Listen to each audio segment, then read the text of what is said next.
I woke up this morning with new wisdom on my mind. I know who I am. There's no need to hide. I got something to say. I'm thinking that it's time. Why? Cause I'm a young intellect. I'm a young intellect. I'm a young intellect. I'm a young intellect. Pay me my respect. You are now tuned in to the Young Intellect Podcast, an open space where experiences and opinions are welcomed, hosted by Andreas, Sam, and Mafwa, welcoming you to our open space to teach, learn, laugh, and love. I am your co-host, Sam, here to encourage you to explore different ways to view the world at large. And I'm your co-host, Andreas Renee, bringing you loads of realness and motivation into your everyday lives and minds. Hey. Ooh, it's a new episode, new week. We're back.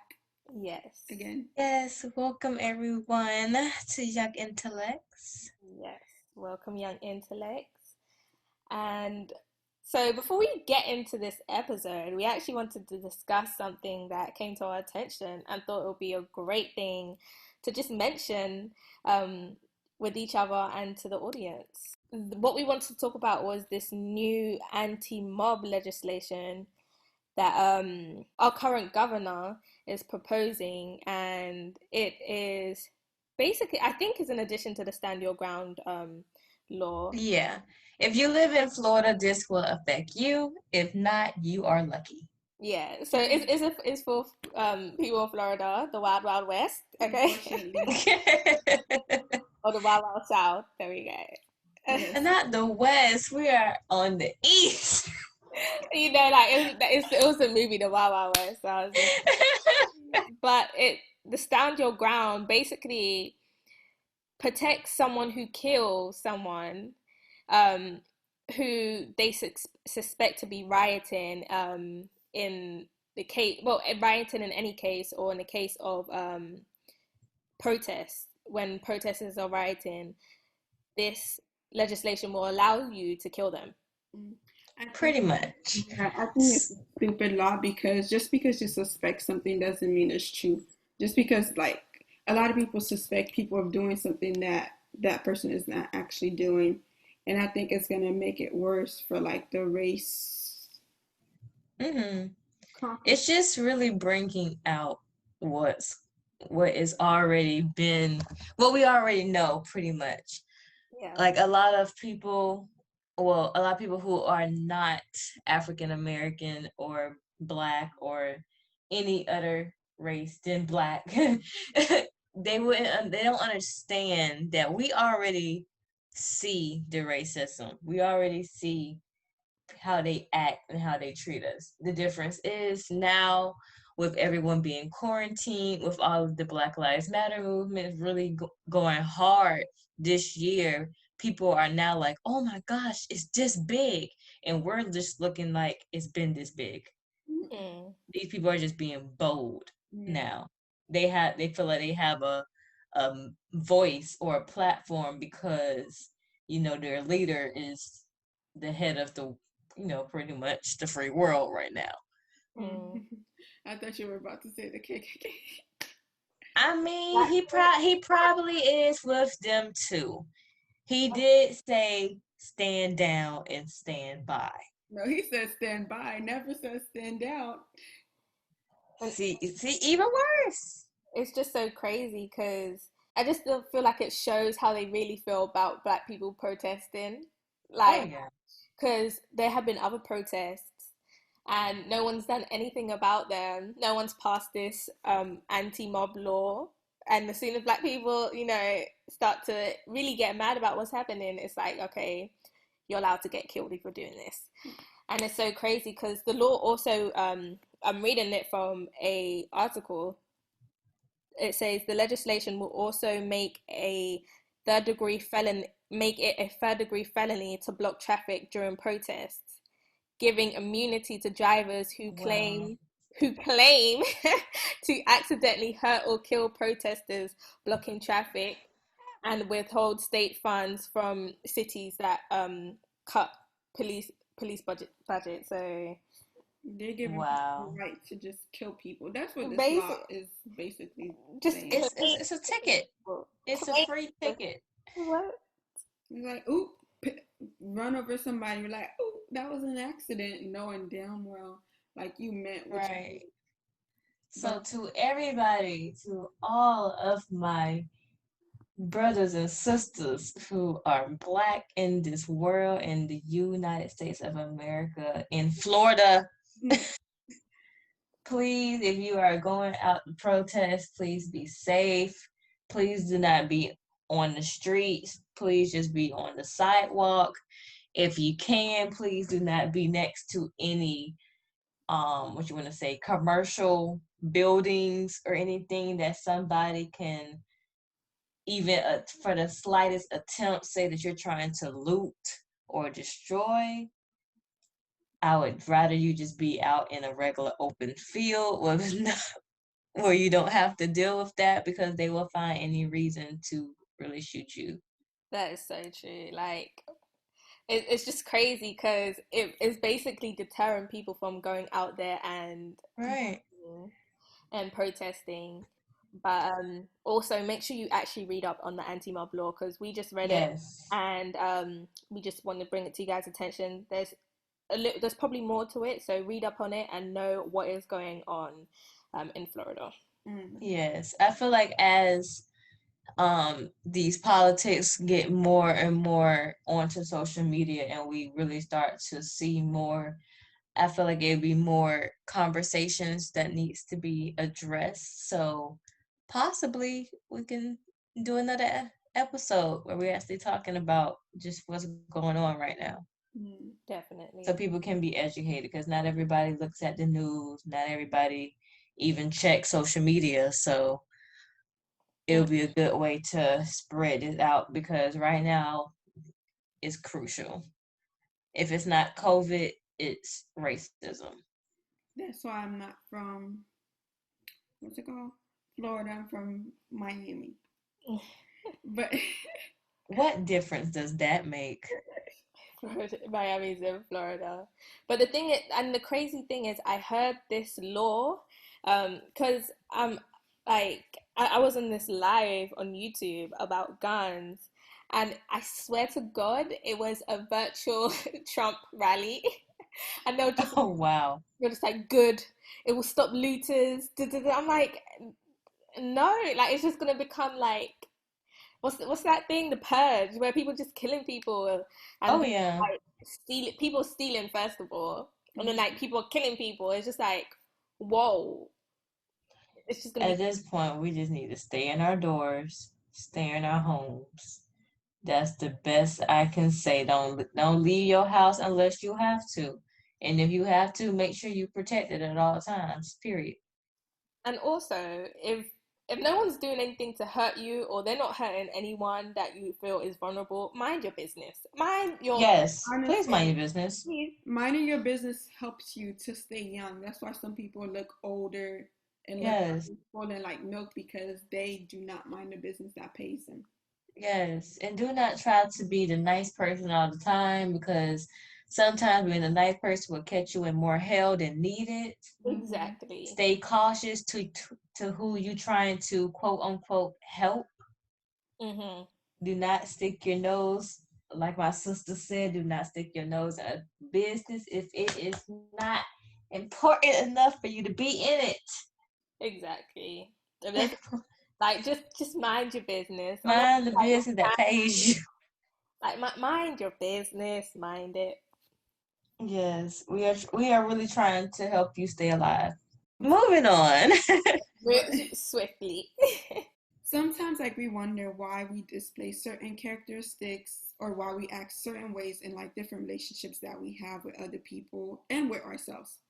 Like, and then when we try to trace the relationships that we have with ourselves and other people, we find that like it is a reflection of the relationships that we've had with our caregivers, whether parents or whoever took care of you as a child. For this reason, we wanted to discuss attachment style and how the relationships that we establish during our early development actually influence the relationships that we have with ourselves at the moment, or like throughout our lives, and other people. Mm. So we're discussing attachment styles. Ooh. I actually like this topic a lot. Yeah. We kind of get in touch a little bit more with ourselves, and it kind of answers questions about how we operate with different people. Yeah, That's definitely. So, a question I want to ask is, what comes to your mind when you think of attachment styles, or what is an attachment style? So, like, when I think about attachment styles, what I think about, like, initially is like how I attach myself to other people. Like, am I attaching myself in a way that I can't do things without them, or I feel like if they do certain things without me, that, like, they don't like me, or, like, the relationships I have with other people. That's how I think about attachment style, how attached I am with other people. That's what comes to my mind. I guess basing it off of knowledge from what I've learned in class and just from personal experience. It really starts off when you're a child. The relationship that you have with like your parents, it shapes the relationship you have when you get older with other people as an adult. So if I'm like really, not saying that I am, but just putting out an example, if I was really clingy to my parents and was really emotional when they was away, I probably would still be like that as an adult. And I'll probably have, separation anxiety or something like that. And that's a type of attachment style. So that's kind of what I get off from it. Mm-hmm. Yeah, and I'd agree with both of you guys. It's definitely stem from how you develop an attachment style is from your childhood, how you were raised, and how your caregivers gave you care. And depending on that, you developed a certain way of relating to people, attaching to people. So based off of that, it's different for everybody. Some people were given what they needed, some people weren't. So, and based off of that, you attach to certain people differently, and sometimes you might not be able to know. Maybe you don't know how to attach to them, and that's all part of an attachment style. Okay, so let's see. So, what are the 4 attachment styles, and what does your specific attachment style say? So first, we're gonna guess each other's attachment style. So let's do Mafwa first. Okay. I feel like Mafwa. I feel like you're secure. I feel like you're just secure attachment style. That's hilarious. Okay. Okay. That is a very good compliment, though. Thank you. Is it not right? No, I'll say it after. Okay, so I'm not gonna be too nice. I don't really know, but I feel like Mothwa's attachment style might be dismissive avoidance. Maybe because you know why I'm saying that? Because like sometimes I feel like Mothwa doesn't show as much emotion. That's why. Like, when something happens, you feel sick or whatever, she pats you on your elbows instead of like trying to help you. Sam was like, it's intuitive avoidant, and that is basically when you push people away, and you don't really do intimacy. It's not really your thing, and it's not because you don't want to. It's just because you have problems doing it. So that is dismissive avoidant, and that's me. And this whole time, I thought you were secure. I wish, but that was the biggest compliment. I'll take that. I am secure. There we go. Yeah, that's I really do, because security. It's like they know. They know themselves.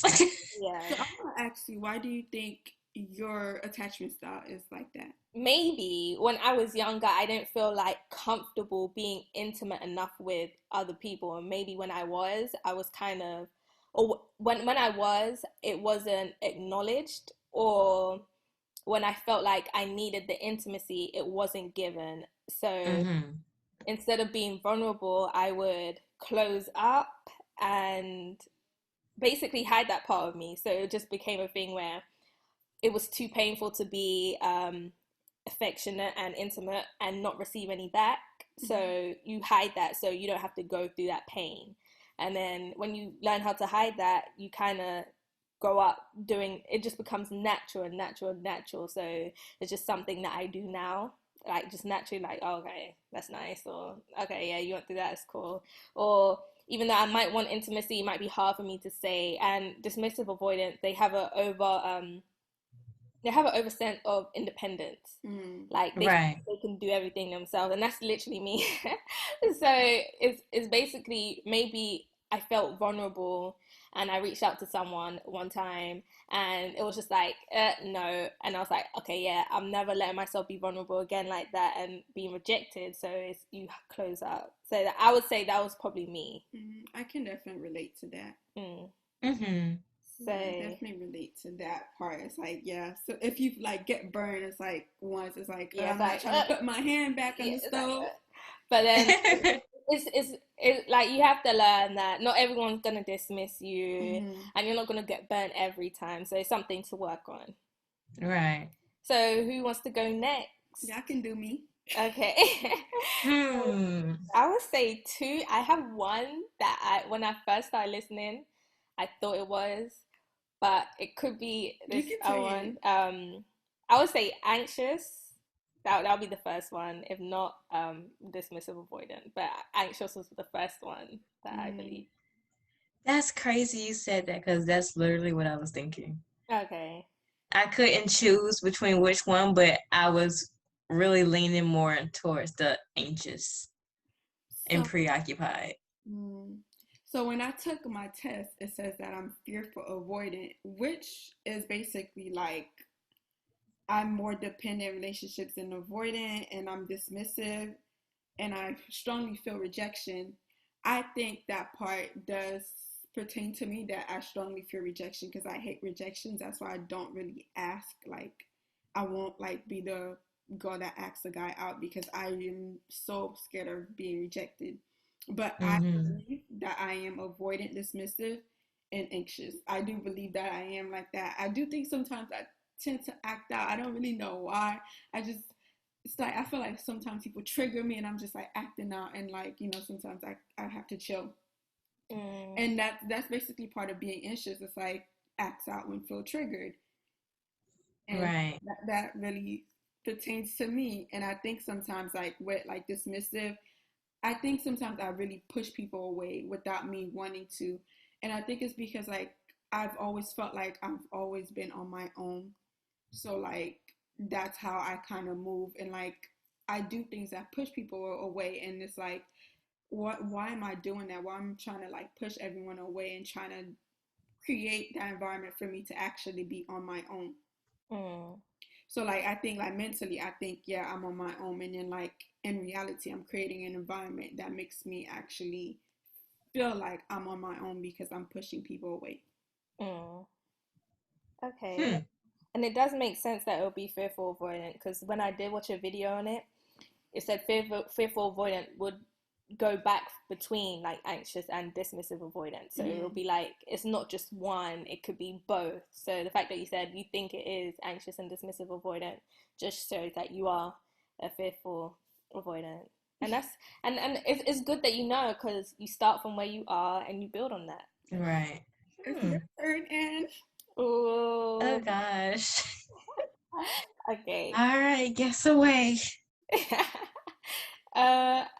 I would say I would say you're dismissive avoidant. So for me, I think you're kind of anxious, but you might be a mixture. So like the part of anxious that I believe that you are, I think like maybe sometimes you're trying to save someone. Okay, I would say like I'm not sure if I'm right, but like, you know, that's my guess. I would definitely say a mixture. But the reason why I said dismissive avoidant is because like just like me, when I'm going through something, I kind of just pull out away from the world. Yeah. And at one point you did that, so I was like, oh, maybe just like me, she's like that. but it could be fearful avoidant as well. It's just that aspect of it. That's where I got it from. I agree. Oh, that's really good. Now wait, somebody said a mix, but I only heard one. The mix, I said a mix. I think like the mix is like between anxious and probably dismissive. Yeah. Oh, okay, anxious. Okay. Ooh, you know what? Y'all really are both correct. When I was reading through before I even read through all of them, I just thought I was a mix between dismissive and avoidant and secure because like younger, and then I also agree with the anxious because when I was younger, the anxious part was strong. But then as I got older and went through many different experiences, I started going more towards the dismissive avoidant. And that's really my strong suit. But I'm getting more into the secure area, but I'm still dismissive, avoidant. I can do shit myself, to be honest. I really don't care. I don't want to say I don't care for relationships, but I'm not about to be hurt if it don't work out. Yeah. Okay. That makes sense. Like if I don't connect with somebody who I thought was like a friend, or if a relationship don't work out, like for me now, it's like, okay, the first day I'm gonna probably feel some type of way, but like before the second day even starts, like I'm over it. Like on to the next, back to myself. And our attachment styles can change, especially as we adapt. So you know yourself better than any of us, so you're definitely right when it comes to you change and you're moving to more secure. That's great. And more power to you for that. So I was about to say, like, from my research, it says that like attachment styles start to form like between 6 weeks to 7 months old. So like prior to that, children don't really have a specific attachment to any caregiver, but like in those crucial moments, that's when attachment styles will start to form. So I guess now that we've guessed each other's, we can actually go and list the different type of attachment styles that they are and what they symbolize and what it means. And the first one is secure, and we can all put our input on each and every single one of those. And secure is just for me, when the research I've done on it and when I think about it, it is someone who is okay with being vulnerable, okay with being emotionally available, and who doesn't have a problem attracting people, spending time with people, but also doesn't have a problem spending time with themselves. And they have a very healthy way of communicating with people and themselves and attaching to people and viewing themselves. That's really the perfect definition of it. You're really just in tune with yourself and others. Like you know how to have a healthy conversation without it turning, into a defensive mode. You know how to make, I guess I don't want to say like friends, but you know how to communicate with others who you never met before. Like in like your first encounters with people, it's majority always good. Like it's never awkward. And if it is awkward, it's rare.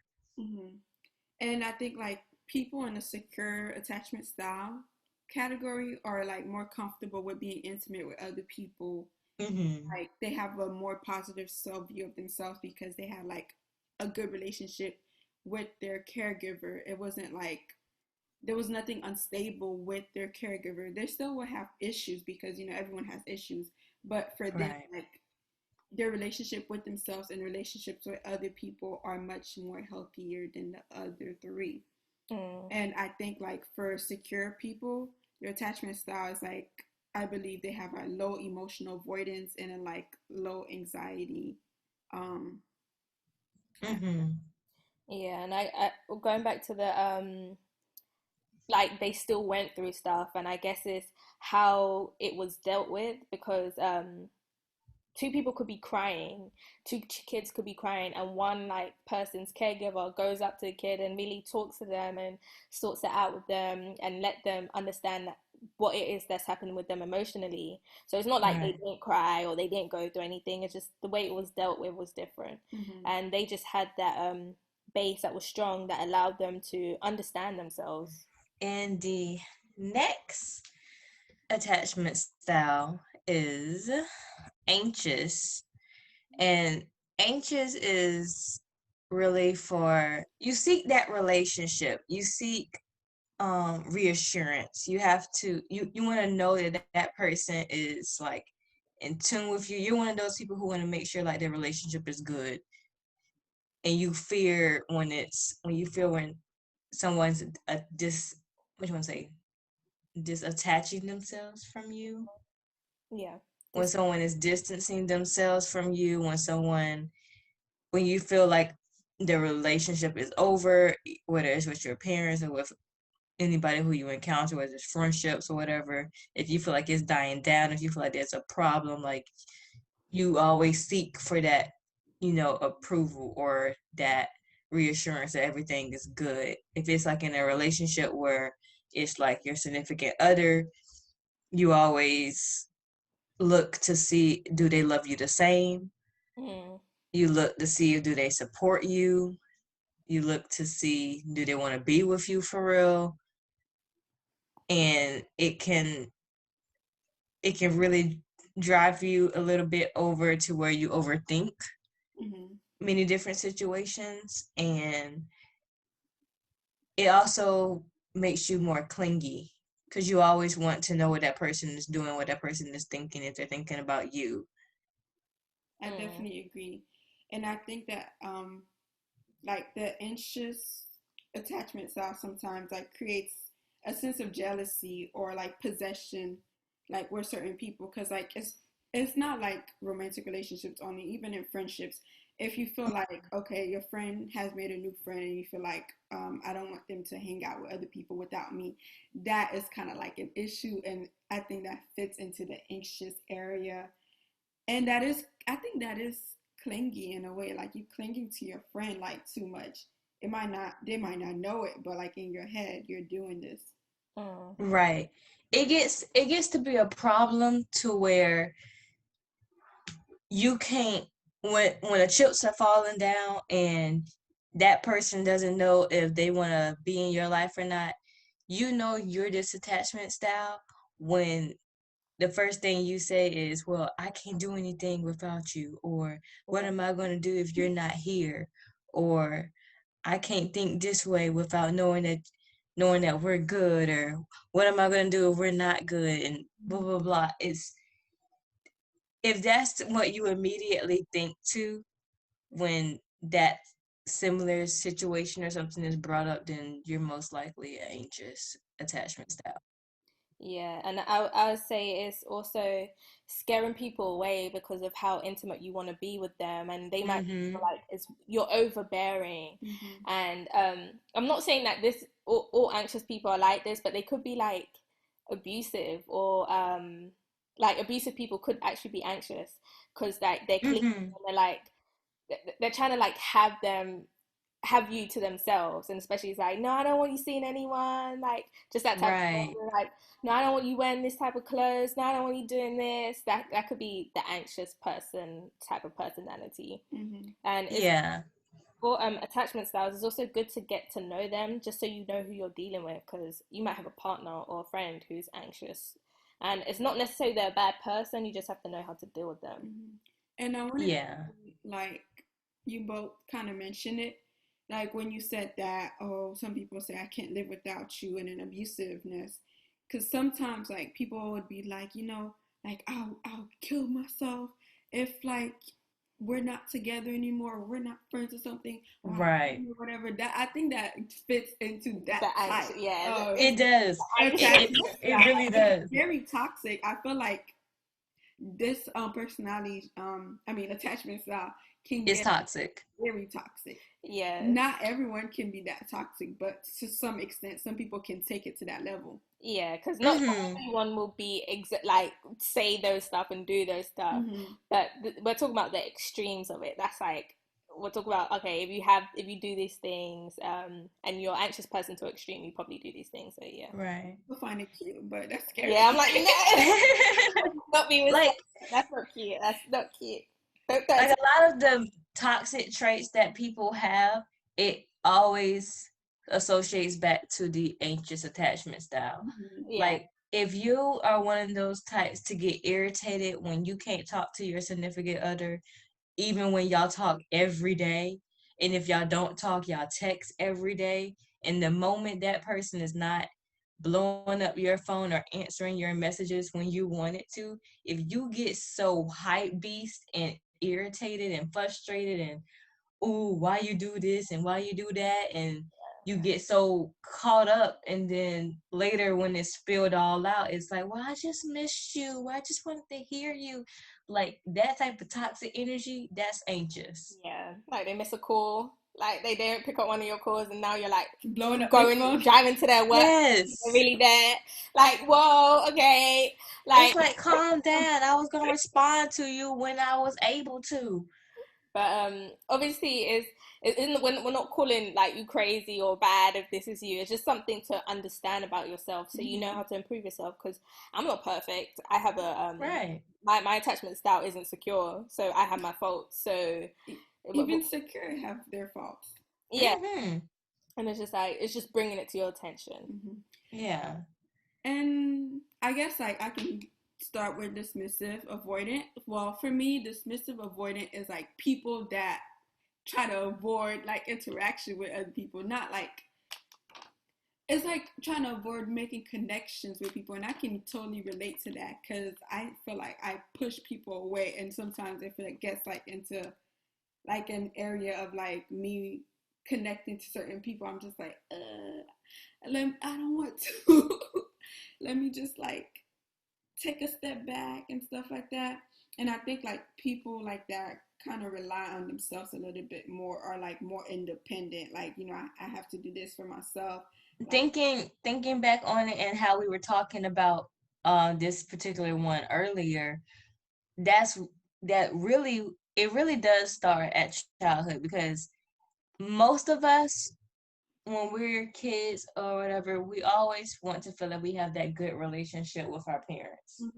And when there's a particular instance where we feel like our parents either disappointed us, neglected us, or treated us like shit in a way, we start moving to more of this dismissive side.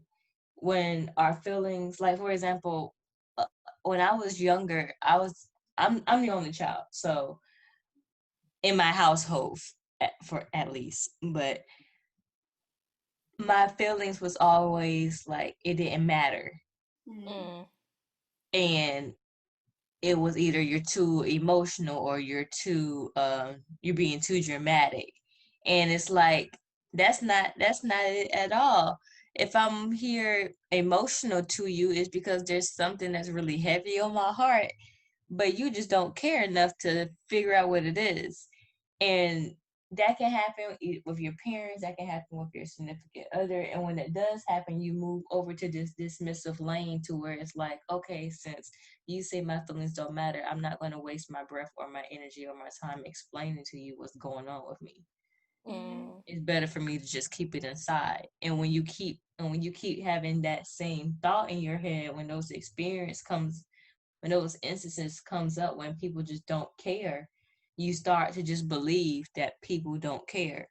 And instead of wasting your time venting to somebody, you just deal with it on your own. Yeah. That sense of independence.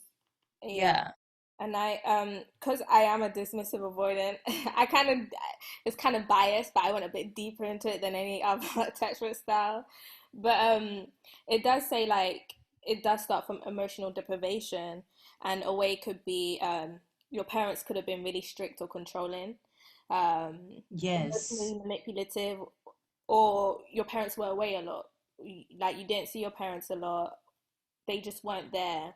And when you do have strict and controlling parents, they don't really take your emotions into consideration. It's very, do what I say because I said so. Mm-hmm. So Yes, you that was my parents. internalize, yeah, like you internalize things, and like it's hard for you to come out and really get in touch with your emotions.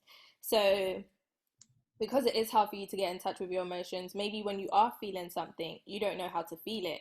So you don't know how to make connections with people. And it's kind of a bit opposite to anxious, I would say, because anxious, when I was reading about it, people run away from them because they're too much. But dismissive is like they don't connect with people because they don't know how to. So it's kind of like the other Yeah. spectrum of it, where you don't know how to emotionally get in touch with yourself.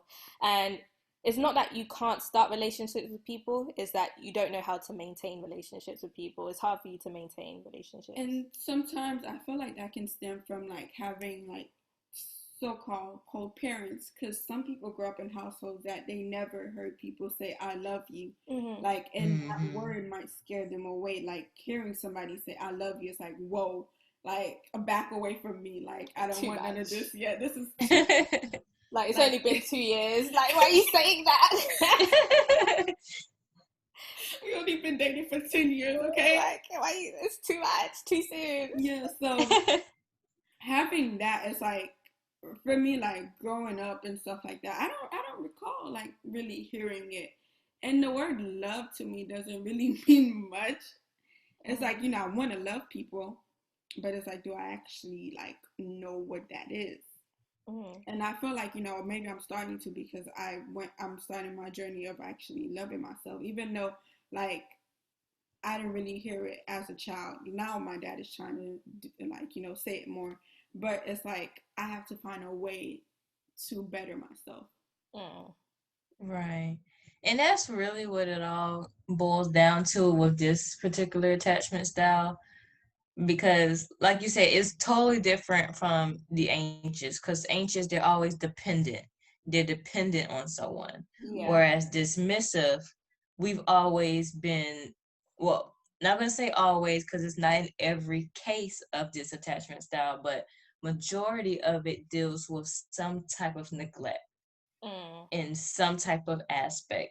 There was some neglect going on in some type of aspect in your childhood, in your relationships with your parents, or with a guardian, or you know, something. And when you have that strong of a neglect, it just boils down to, well, since these people don't love me, since these people don't care, sometimes you get to where, why should I care about myself if other people don't?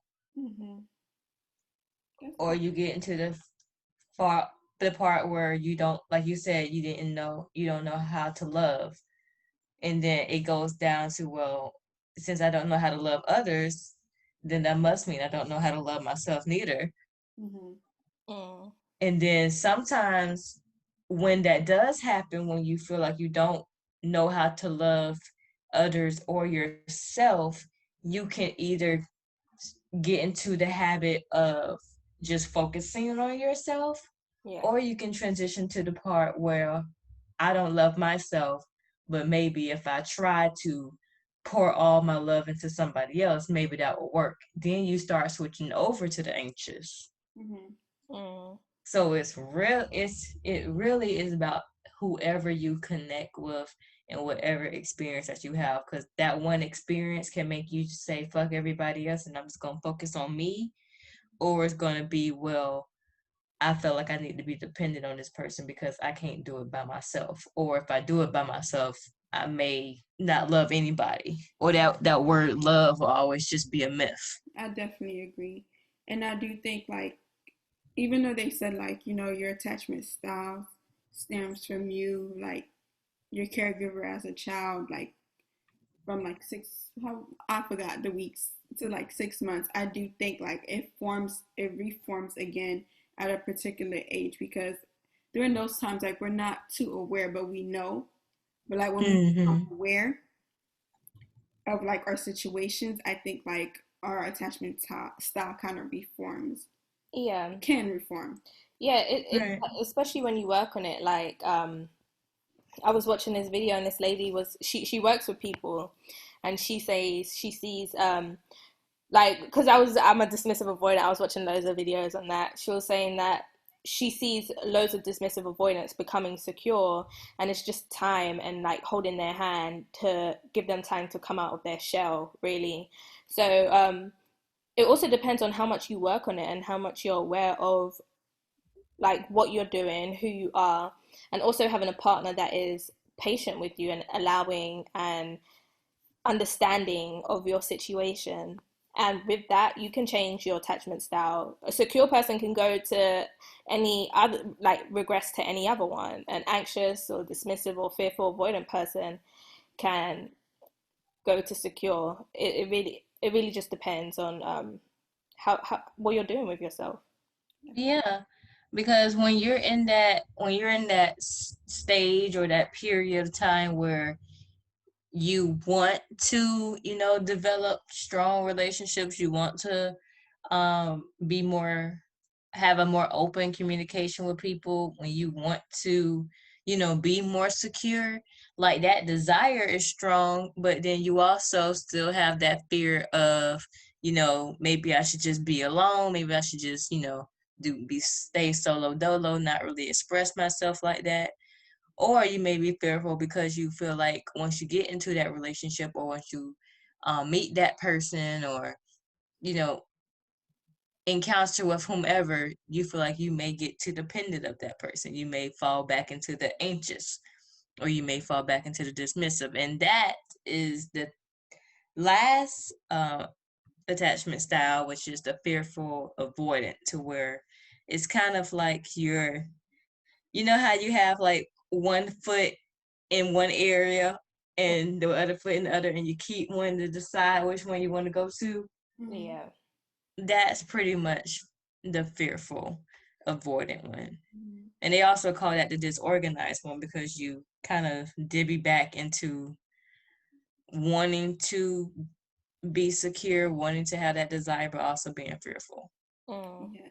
Well, when I took my little quick ass exam, that was a quick exam that I took. It said I was disorganized. I was like, whoa, about myself, I guess. So like from getting a fearful avoidant, what did you learn about what that specific one is and what it means? Um, well, it takes the negative out of both the anxious and the dismissive.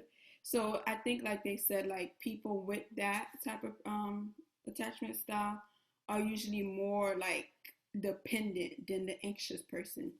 They're overly dependent, and like they're very fearful of people rejecting them. So I think with people like this, they cling so much to one person because they don't want that person to like leave and reject them in a way.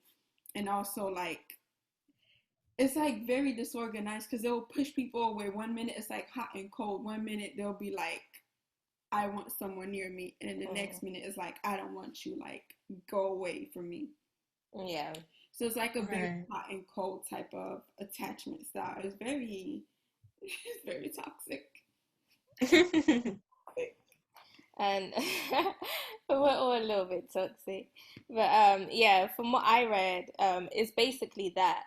And it's also the way they view themselves. They have a self-image where they might feel like worthless or helpless in a sense, and they don't have much impact on the world or in other people's lives. Like if they were there or if they were gone, things wouldn't be that different. People might not even notice it. So that's probably why they go from being dismissive, but then also wanting to have someone at the same time because they're so lonely. So they cling so much, but then they have that feeling of helplessness and not meaning much. So they sink into themselves and become that dismissive person and push someone away. And they just go back and forth because they're just in between that state where it's like, I need you, but then what happens if I'm not that much to you? I don't mean that much to you, and I'm just all wrong. And then you internalize that and fall back, and then like you're like, no, I need them, and then you're back. It's just that type of cycle.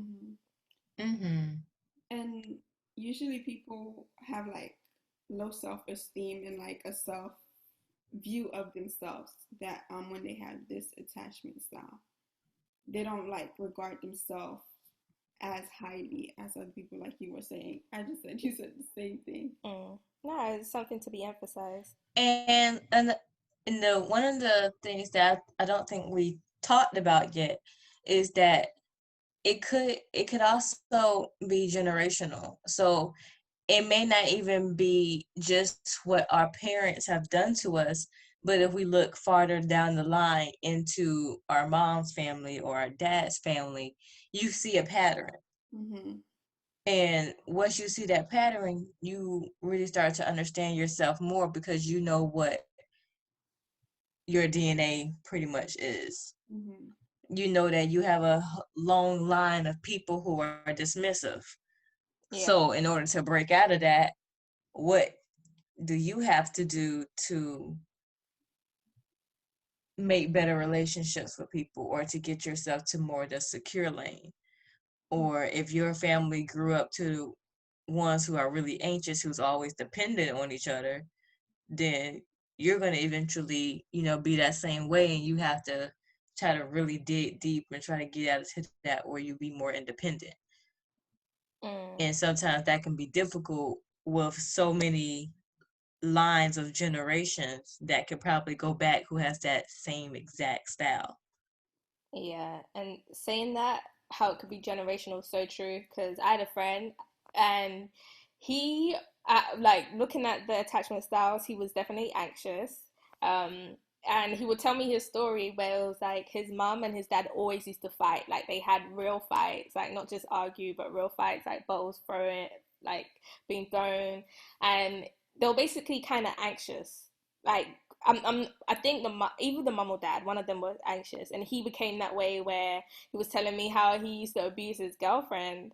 So I'm like, oh, so he learned it from his parents, and he carried that, and hopefully it's not something he passed on to his child, but it is something that he did mention, that one of his grandparents was like also abusive, and to the mom, so it's something that definitely goes down and down. So once you do notice this, it is your duty to stop it. It's going to be hard, but it is something that you should try and understand and move to the more secure way, just not just for you, but for the people who come after you, because you have responsibility for them too. Yeah, and sometimes like parents don't really notice that like they're passing down these traits to their kids, because it's like, okay, this is how my parents treat me, and I turn out fine, so I'm gonna pass that down to my children. Maybe like the harsher, or like not saying I love you, make them tougher. So like, okay, I'm gonna make my kids tougher. It's like it's coming sometimes. Some parents, it's coming from a good place, but the intentions are good, but the actions are not.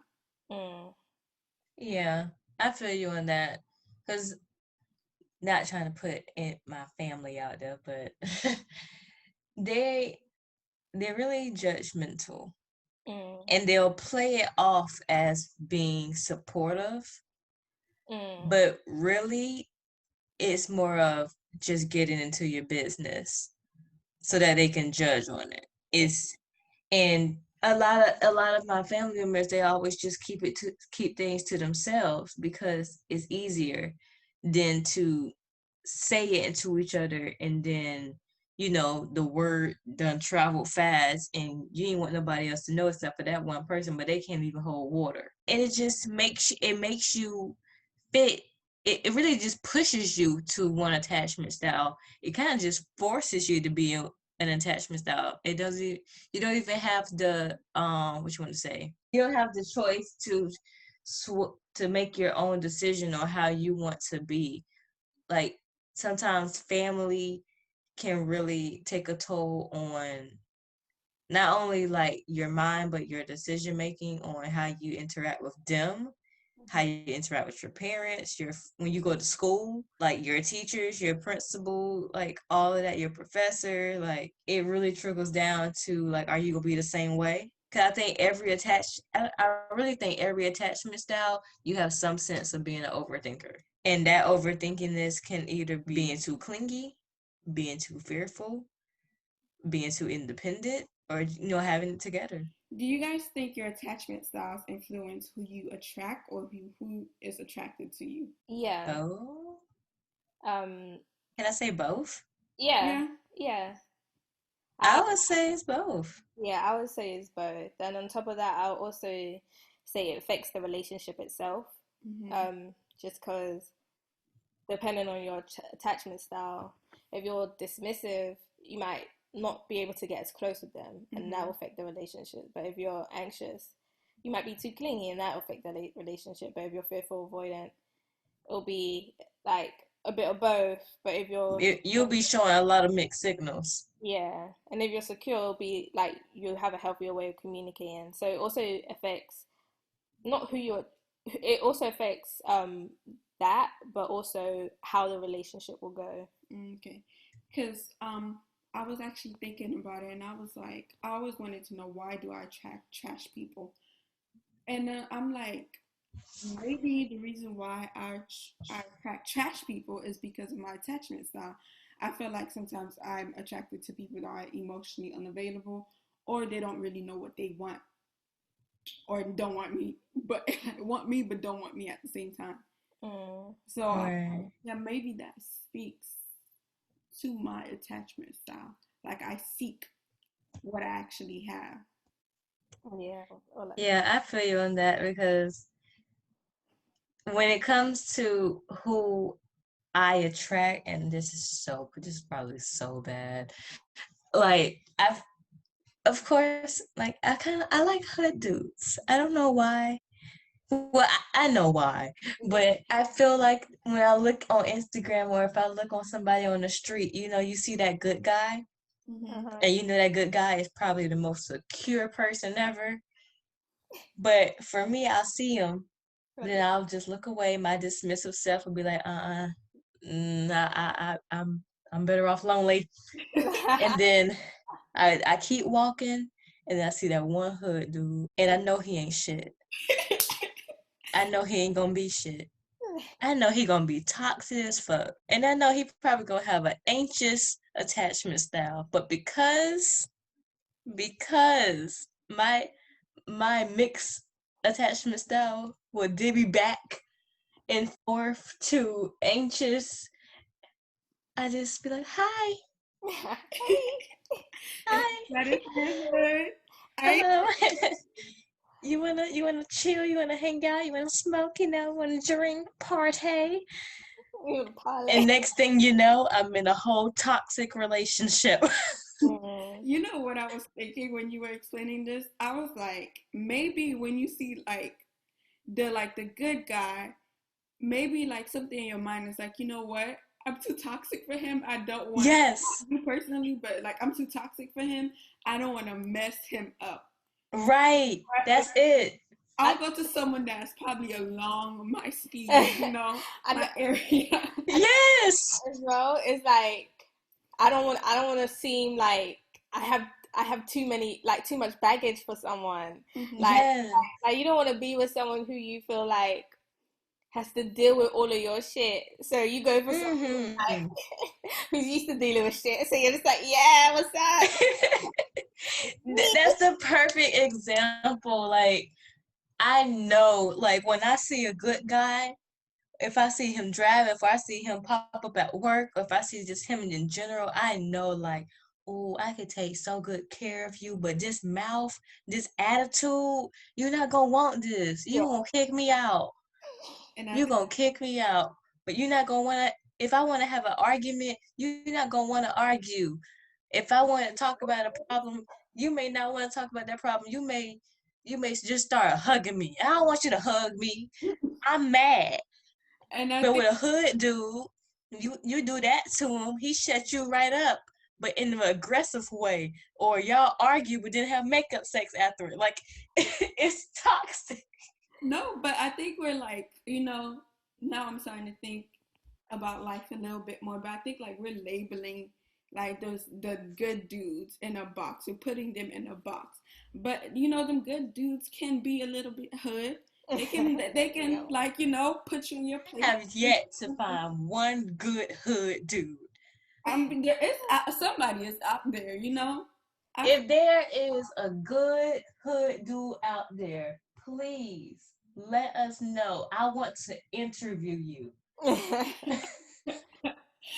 She wants to know. Okay. I want to know. How can I find people like you?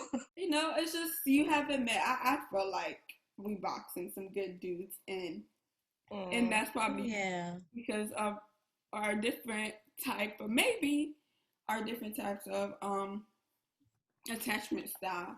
Like we're looking for one specific thing, and like if we don't see it outright, we're like no.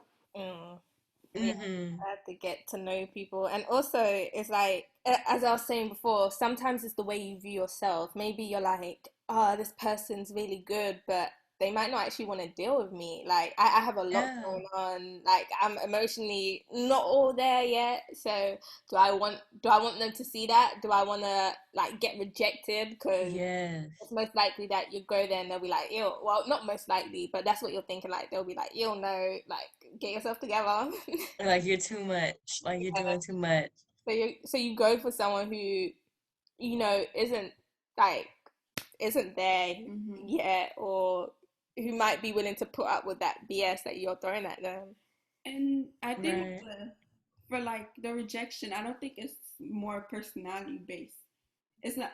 Well, what I'm trying to say is like I don't think the rejection part is only personality based. I think it might be like other things that people are self-conscious about based. It's like, dang, like, what if, like, what if he don't like me if he sees me naked? What if, like, I don't want to get involved in this? What if he doesn't like me without makeup? What if he sees what's actually under this wig? And don't wear wigs, people. What if he see these braids that's been in my hair for about 2 months and it needs to come out? And it's kind of like a form of self-sabotaging. You're like, you making things up that like people probably not even thinking about. And what does her hair look like under her wig? Rare. But like it's very self-sabotaging in a way. Yeah, no, definitely. It's how you see yourself. So if you're like and your insecurities, as Sam was saying. So if you have this insecurity, you're like you bring it up, and like that's why you can't talk to them. Like, and I guess I challenge, if you're listening, I challenge you to let go of your insecurities and message that person, or I would say walk up to them, but with COVID, please don't walk up to them. But like, unless you see each other already, you can walk up to them, but message them and just put your insecurities to the side.